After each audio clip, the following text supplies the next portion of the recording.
అండి నమస్తే, welcome back to my channel. ఈరోజు వీడియోలో ఎంతో హెల్దీగా ఉండే రాగి సూప్ చూపించబోతున్నానండి. ఎన్నో ఆరోగ్య ప్రయోజనాలు చేకూర్చే ఈ రాగి సూప్ని కేవలం 10-15 నిమిషాల్లో చేసుకొని వేడివేడిగా తాగేసేయచ్చు.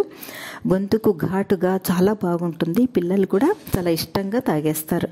మరి రుచికి రుచి, ఆరోగ్యానికి మేలు చేసే ఈ హెల్దీ రాగి సూప్ని ఎలా ప్రిపేర్ చేయాలో చూసేద్దాం రండి.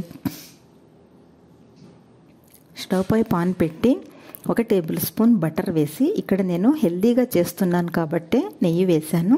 ఇన్ కేస్ ఆఫ్ మీకు నెయ్యి ఫ్లేవర్ నచ్చకపోతే ఆయిల్ అయినా వేసుకోవచ్చు. అది కొద్దిగా వేడయ్యాక 1 టీ స్పూన్ జీలకర్ర, సన్నగా తురుముకున్న అల్లం కొద్దిగా, 1 టేబుల్ స్పూన్ సన్నగా కట్ చేసుకున్న ఆనియన్స్ వేసి అవి పచ్చివాసన పోయేంత వరకు ఫ్రై చేసుకోవాలి.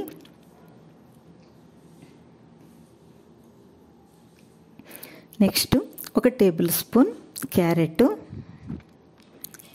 1 table spoon spring onion, 1 table spoon బాగా సన్నగా కట్ చేసుకున్న క్యాబేజీ ముక్కలు, 1 టేబుల్ స్పూన్ బీన్స్ లేకపోతే స్కిప్ చేసేయచ్చు,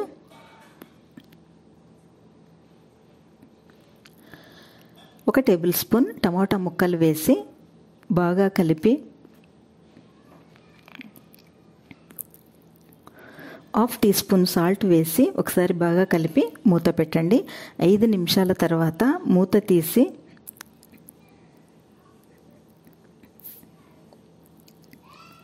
సాల్ట్ వేసాం కదా, వెజిటబుల్స్ అన్నీ కూడా బాగా ఉడికిపోయాయి.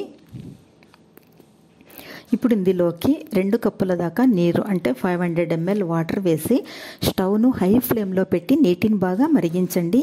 ఇలా సూప్ కొరకు నీరు మరుగుతున్నప్పుడు మరోపక్క ఇంకొక గిన్నెలోకి 2 టేబుల్ స్పూన్ల వరకు రాగి పిండిని తీసుకోండి. మనం తీసుకున్న 2 కప్పుల నీటికి 2 స్పూన్ల రాగి పిండి సరిగా సరిపోతుంది.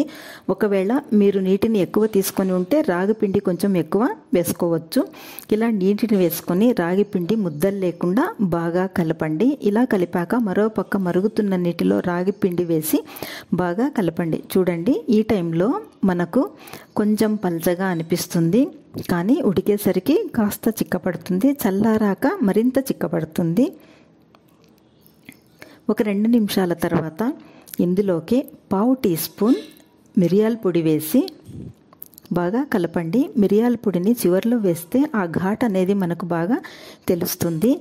మిరియాల పొడి వేశాక 2 నిమిషాలు సూప్ను మరిగించి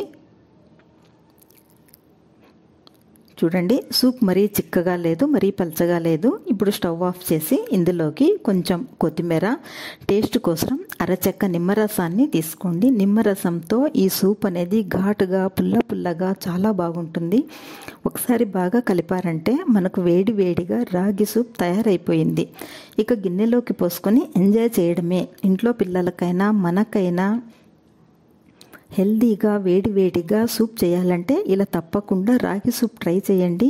రుచితో పాటు ఆరోగ్యానికి కూడా చాలా చాలా మంచిది. ఈరోజు చేసిన రాగి సూప్ నచ్చితే మీరు కూడా ట్రై చేసి చూడండి, చాలా బాగుంటుంది. మరొక సింపుల్ అండ్ టేస్టీ రెసిపీ కోసం గాయత్రి కృష్ణ యూట్యూబ్ ఛానల్ను సబ్స్క్రైబ్ చేసుకోండి.